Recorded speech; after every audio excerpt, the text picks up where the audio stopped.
Natalie. Thank you everyone for giving me the opportunity to share with you the stories of our excitement and our fun and our struggles and uh, the interesting things that we've done to help save uh, our home, which is also a iconic river of the world and a regional icon. Um, I'm based in Wewak. I represent 20 odd volunteers and leaders of the Sepik River uh, all over um, from the headwaters of Sepik all the way down to the delta, the Sepik River Delta. Um, we're based in Wewak, but the mine is in both East Sepik and West.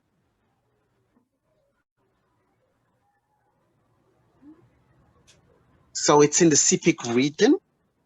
Um, and our main work is literally just campaign advocacy around looking at all the different pressure points and thinking about how do we get them to understand our issues and how will they represent us.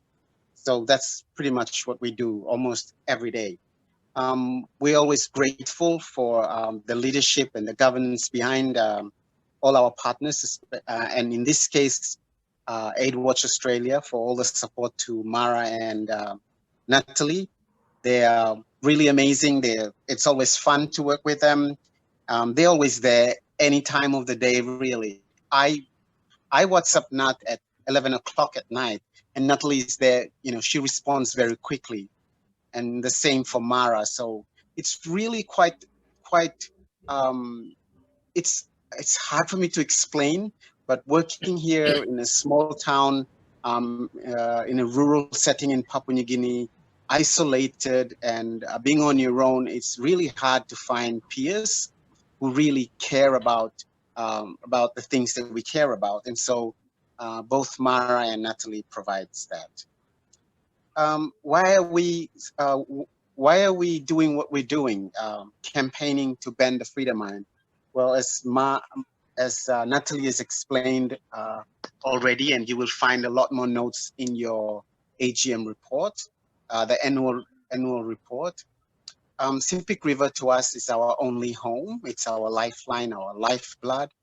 But we feel that this is a world river now because we understand that we're the only ones that have kept it going and kept it as untouched. And we keep using it like our ancestors have always used. So this must be a world river for the world to be proud of and for the world to work with us to protect it and save it from harm. Um, some of our achievements, and thanks to all our partners, including the amazing work that Mara and Natalie does, we've been able to organize 10 expert scientists from all over the world to write a feedback report on the EIS, the Environmental Impact Statement that was submitted by the mining company to the government of Papua New Guinea to possibly get an environmental permit to start the mining process. We've been able to get our governor and the government of East Sepik province and West Sepik to also say no and reject the EIS. We've been able to get support from villages from the headwaters uh, of the Sepik River all the way down to the embocha of the Sepik River. There's that support has been really stunning. Even all over the world, in many parts of Papua New Guinea, it's almost difficult to get full support from communities because they're usually split up with people who are either proponents of the mine or who've been lied to and who believe in the lies that they've been fed. So, but for the Sepik River, we've been really it has been really positive for us because the people have been really supportive, including all um, the leaders of the house tambarans, the spirit houses of the House of Governance. We call them Gego in our Yatmun language. We've also been really successful in getting the United Nations to write letters to the government of Australia, Canada, Papua New Guinea and China, and to the mining company. What is really more significant about these letters from the UN Special Rapporteurs is that we didn't just get one letter, which we wrote to and requested. We got 10 letters.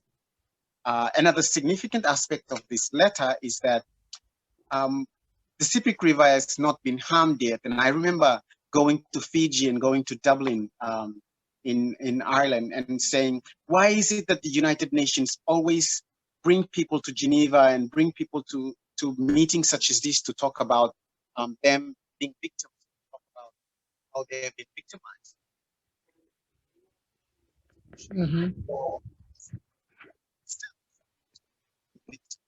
So it's been really amazing that these letters were sent to these governments and the company even before the mining has been as it started.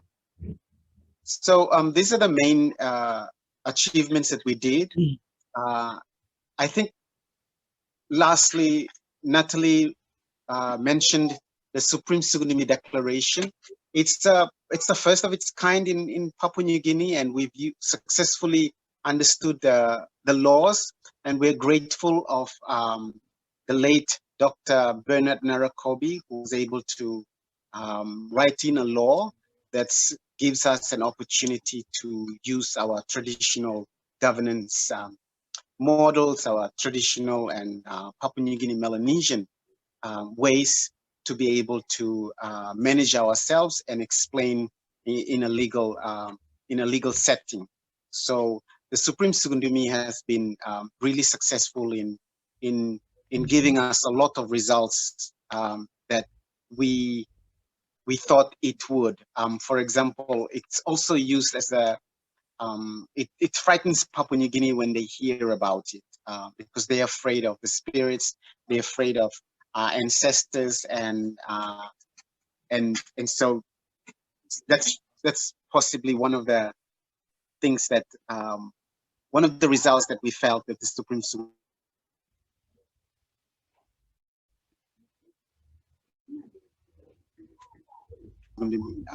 achieved. Another large, we've had several people doing doctorate degrees and masters writing to us to talk about.